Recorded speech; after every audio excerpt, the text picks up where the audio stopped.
So, good evening and welcome to Living Kindness Conversations. Tonight, we're talking about food as medicine and the role that plays in recovery.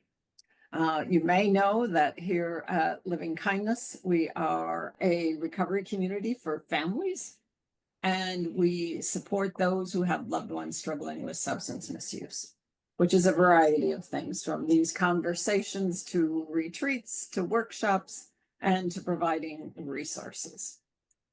So with that, we do Living Kindness conversations about a variety of topics. And so tonight, we're very fortunate to have a functional nutritionist expert with us, and she is Vanessa Teff. She is an Optimum Vitality Health, actually the owner and the one who started Optimum Vitality Health here in Wisconsin, but her reach is much further.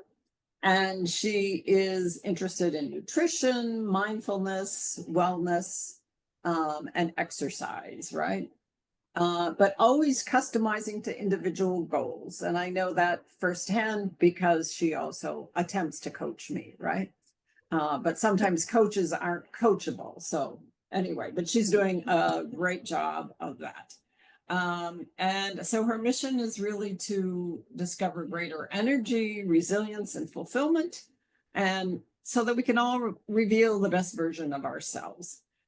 So with that, I had a conversation with her if she could also, talk about how this might relate to the recovery process. And she said, absolutely. So with that, I'm going to then turn it over to Vanessa, and maybe you can share a little more about your background and why nutrition is so important to the recovery healing process. Absolutely. I'd love to. So nice to meet everyone, and thanks for joining. Nutrition is that topic that is no one wants to really address. Everyone wants to address it. Everyone who needs it doesn't want to address it. And then it creates all this unhealthy discourse. And I grew up, my dad's a chiropractor. So I was adjusted right out of the womb, and I had that as my background. But my dad viewed kind of food as medicine. So he really taught us that. And we did crazy things growing up, right? We put raw eggs in our smoothies and thought it was fun and shared it with our friends. And, we were experimenting, but then also we had a really good base. But yet we ate the processed foods as well. We didn't grow up so strict. But the other thing my dad really taught us and focused on was mindfulness. So he taught us how to use classical music to enhance memory. He was into martial arts, so he taught us the mindfulness, positive thinking, thinking in advance. So my brothers and I all used that first in sports, and then I think we all applied it to our work. But for me, I had this fascination with, okay, what makes food healthy? What are the nutrients in the food? Why is it healthy? And I started to recognize about high school time, because high school, I was very into certain sports, and I saw it apply to what I was doing. So I could recover faster. I could push myself mentally. I could push myself harder. And I could just almost keep going. There was times I was fatigued, I would almost fall asleep at school. But I had this knack of, okay, I can refuel so then I feel good to push myself again. And then it was through that and my study through college that I started to understand putting together more of the mindfulness aspect, the food aspect. I ended up getting a full ride scholarship to UCLA to row. So then I was very much into rowing, and I continued to notice my recovery in comparison to my teammates. And I wasn't, I'm not super tall to be a rower. I'm not really big to be a rower. So it was kind of surprising how fast I was. And I ended up doing a pretty good job. I would say such a good job that last year I got inducted into the UCLA Hall of Fame for rowing. And so I wanted to, part of me in my mind is I wanted to make a mark because that's who I am. And I'm very goal oriented. But I also wanted to challenge what I was taught. I wanted to see, well, does nutrition play a role, and what type of role and how? And there were my good friends, they were taller, they were bigger, they should have been faster. And so I kept going back to, well, what makes me different? Because I don't have really crazy special genes. My parents weren't crazy special Olympic athletes or people. Um, I think we were fed well, but then I think we also had kind of the mental aspect so we could apply it. So that was really my baseline, is I wanted to see how nutrition played a role with athletics, of course, but then how could it play a role in your job? And then how could it challenge and improve mental well-being?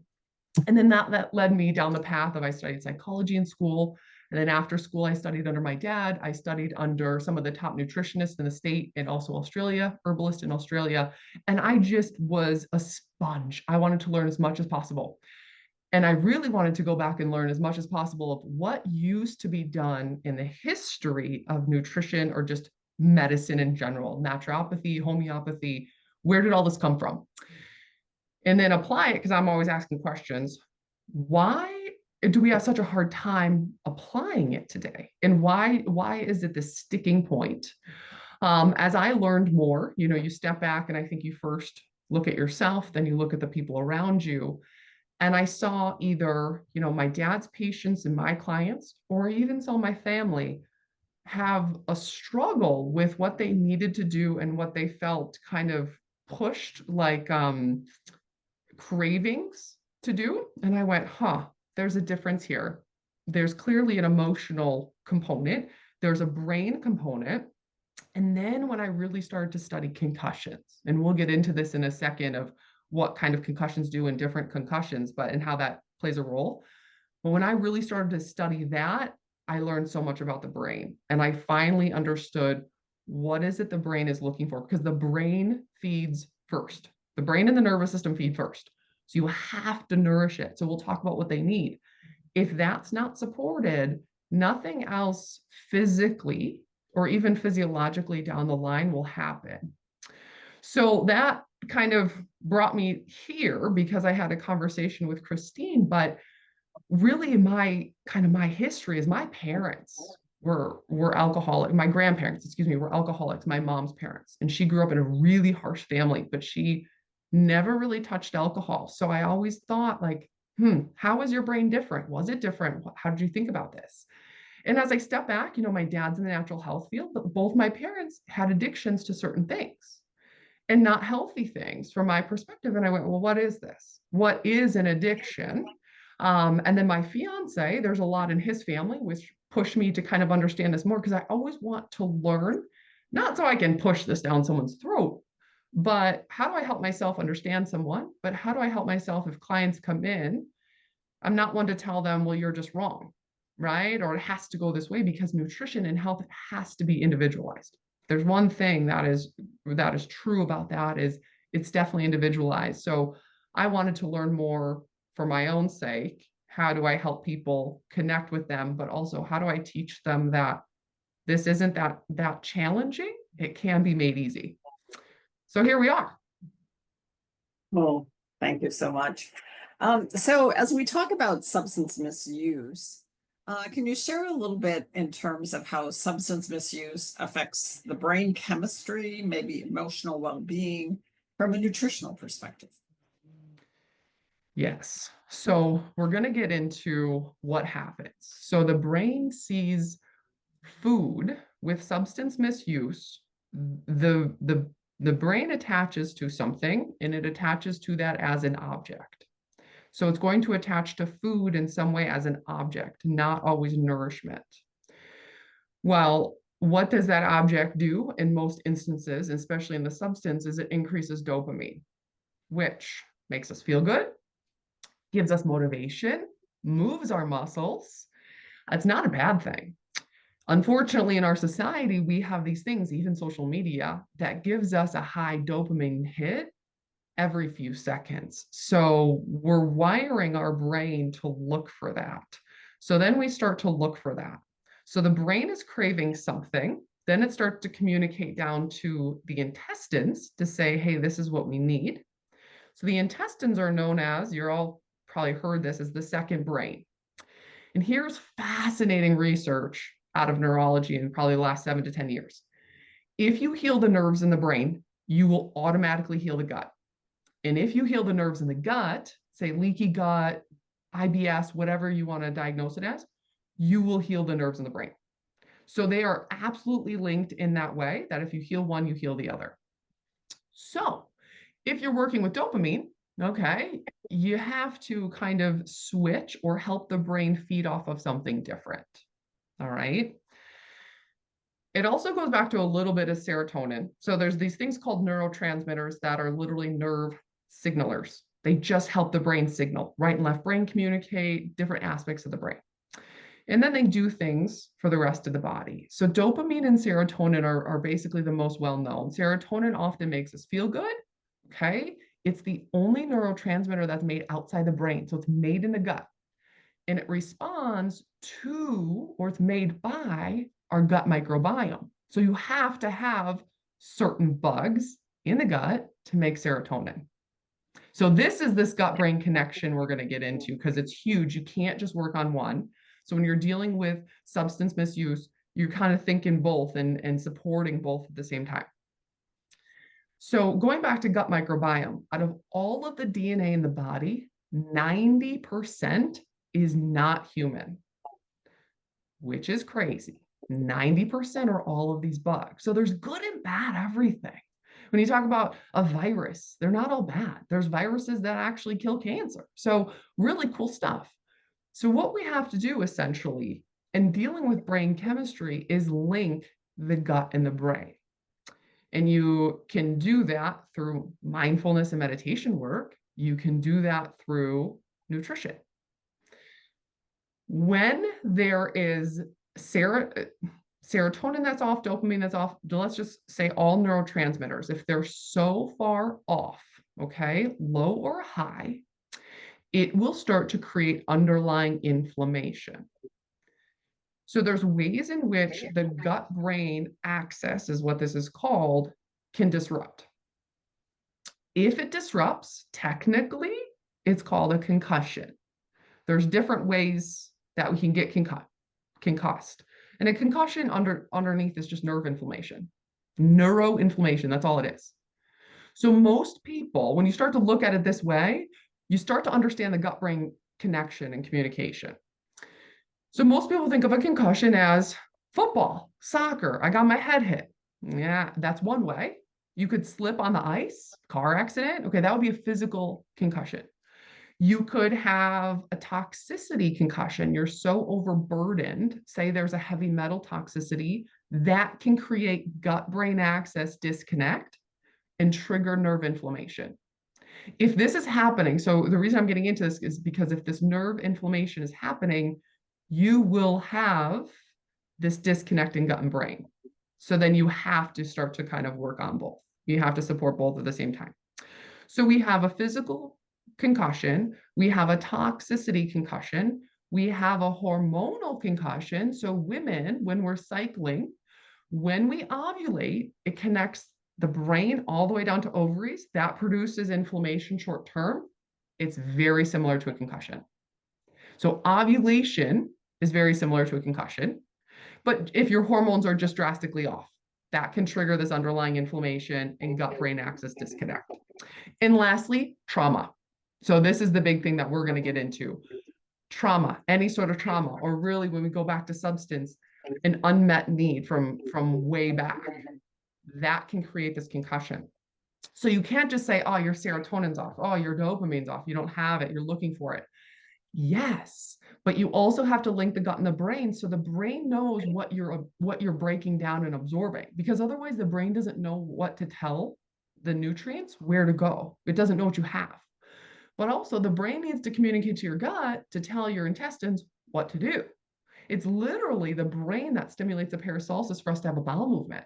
Without that, everything is just skunked up.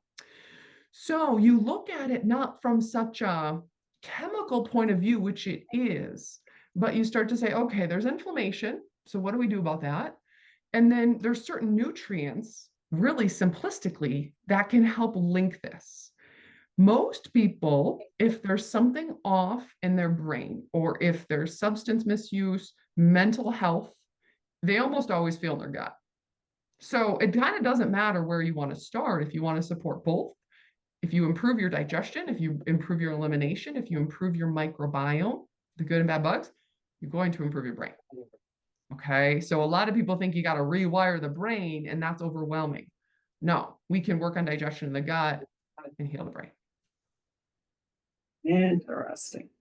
So let's talk then a little bit about people in recovery who might struggle with things like sugar cravings or emotional eating. Why does that happen, Absolutely. and how can it be managed? So the cravings are fascinating because it almost always goes back to what does your body's looking for something. So how can we give it? The emotional eating is another part, which we'll get into in just a second.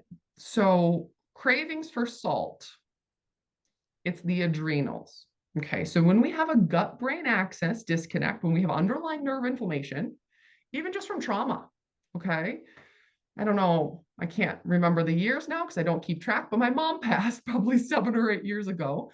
And I mean, that was very traumatic. So I had to rethink, all right, Vanessa, you got to work on your gut, you got to support all these things, but that's an emotional concussion. And if you let that go, it's eventually going to trigger something else. And so just an instance of how these things are created. So the cravings, salt, if you're craving salt, it means your adrenals are looking for minerals. So the best way to get minerals, the easiest, cheapest way, sea salt. Sea salt, eat sea salt. Sea salt contains, well, minerals, but the electrolytes. So how the water draws into the cell is through the electrolytes. The electrolytes are just, it's a fancy term for magnesium, sodium, potassium. Okay. So the electrolytes draw the water in. So when you get sea salt, whether it's on your food or in your water, you're never going to retain water outside the cell. So the thought is, well, if I eat too much salt, I'll become waterlogged. Not if it's sea salt, because it has all the minerals that you need to use the water. So salt cravings go to sea salt, or we can talk about how to get minerals from supplementation. Minerals from minerals from your veggies, which is the highest concentration of minerals, is not really going to do it in the moment. Okay, so salt cravings, go to sea salt. Crunchy and salt cravings, your nerves are on high, your nerves are agitated. So you're trying to calm your nervous system. So when you know that, you could use crunchy and salty, right? You can use a crunchy and salty nut. You could cut up a carrot or a veggie and dip that in something and have some sea salt on it. You can get the desire you're looking for without it being super unhealthy, like a bag of potato chips. But also understand that your nervous system is trying to calm down. So what else could you do to just relax the nervous system? Sugar. Well, let's go to sugar last. Chocolate. Usually when people are craving chocolate, they need to be grounded. So they're looking to connect with something. If you want to get into Ayurveda and chakra medicine, that chakra is usually out of balance, the root chakra. And they're looking for magnesium. So it almost always shows a magnesium deficiency. 80% of the US population is deficient in magnesium. It's a mineral that we need for the body, but we don't store. So if you don't get magnesium every day, your body's probably saying, hey, I'm deficient, give me some. And chocolate's a way to do it. So dark chocolate, good quality chocolate, as a way to use it, but then understand, okay, what else do I need? Now to sugar, because this is the biggest one. Sugar is quick energy. So the body does not have to break down sugar, meaning it doesn't need digestive enzymes to break it down. It starts to break down right in the mouth. So your nervous system is elevated, probably because there's inflammation, there's high cortisol underneath, you're revved. You don't have to feel anxiety for it to be on high. Your body's looking for quick energy. So can you give it a healthy source of sugar for that quick energy? If it's looking for quick energy, it's looking to do something. And if digestion is off, if gut is off, if there's underlying inflammation, The last thing you want to try to give it is protein and fat because it takes the longest to digest. So over time, you want to provide that for your body. But if you're always craving energy, your body is stuck, usually what's referred to as fight, flight, or sympathetic dominance. And what happens is the higher that gets, the lower the parasympathetic dominance gets. And then there's this big gap that needs to be bridged. Well, what happens with that gap? It takes energy to bridge the gap. You see this a lot in children, that they will just go until they crash because they don't have the minerals to bridge the gap. Okay, you need mostly minerals, but sometimes B vitamins and vitamin C. So, can you get minerals from a sugar source? Absolutely, honey, maple syrup. Can you feed your sugar source knowing that your body needs something more? Can you do a cookie with sea salt on it, chocolate with sea salt on it? Could you do a cookie slathered in nut butter so you get some fats? Could you combine this sugar so you get the sugar with something healthy to nourish you underneath? So that's kind of how I support it to people is you're not just going to cut these cravings out. You have to work with them and start to manage them. The emotional eating, that really comes to, the emotional biological needs that are not met, that you feel are not met. Dr. Richard Marks has some really great information on this of biological needs, emotional. And if you can get back to that, or if you can get back to, well, what's the trigger for this? Really, why am I pushed that way? And take a moment and say, what am I looking for? Because the sugar, you're looking for the sugar for quick energy. Your body's trying to do something, but you're also looking for that dopamine. Is there a different way than to get the dopamine or support yourself? Feel loved, feel full. So the sugar craving is two-part. You have to work with it. And in the moment, these come on fast and these come on hard. I mean, sugar is a tough one. So I tell people, how can you use it to your advantage rather than try to just cut it out completely? But be mindful of, all right, well, how much sugar am I eating? And when really do I need to maybe step back? Or do I? Right? One of the worst sugar bombs is ice cream. That's a lot of people's favorite. Because a lot of people, so when the nerves are inflamed, so you have a gut-brain axis disconnect and there's underlying neuroinflammation, gluten and dairy are the two biggest triggers for the gut. And when you combine one of those big inflammatory triggers with sugar, you see a lot. So you have that high dopamine, but then you fall and then you really don't feel good, or you have greater gut issues that get triggered and then make you feel worse. So can you use the sugar to help yourself, but also can you start to understand, well, why am I going towards this? Do I have a big day? Am I trying to fuel my brain? And we'll talk about that in just a second, what the brain needs. Interesting.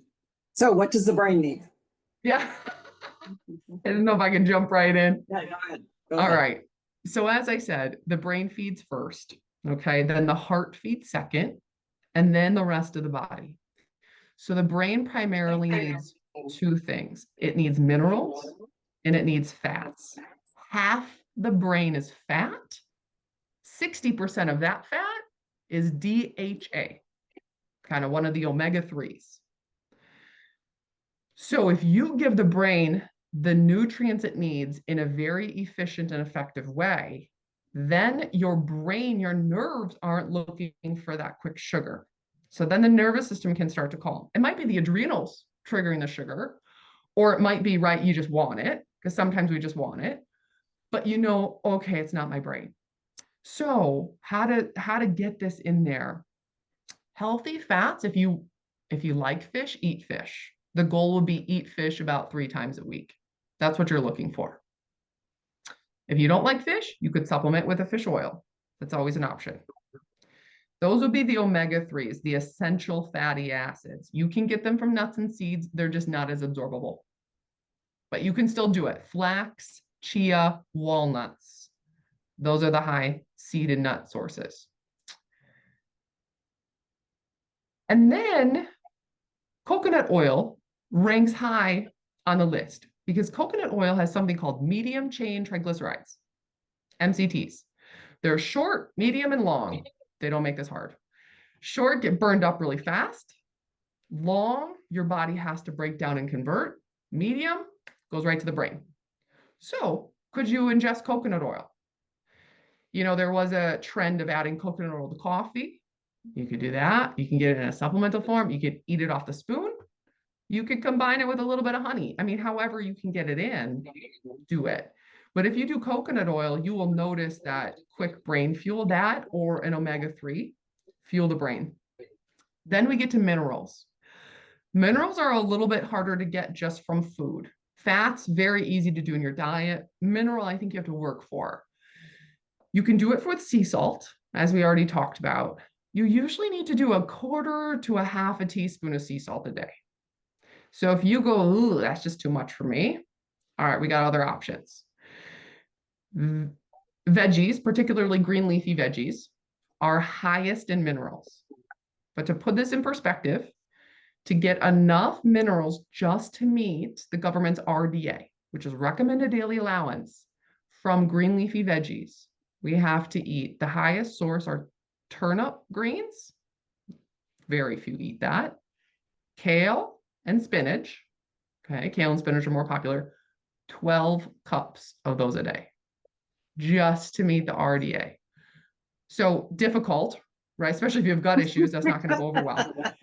So then you can supplement. So there's, electrolyte tablets. You can add to water. They're flavored.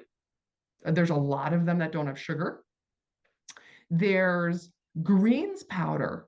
So a greens powder, these different brands have all different flavors as well.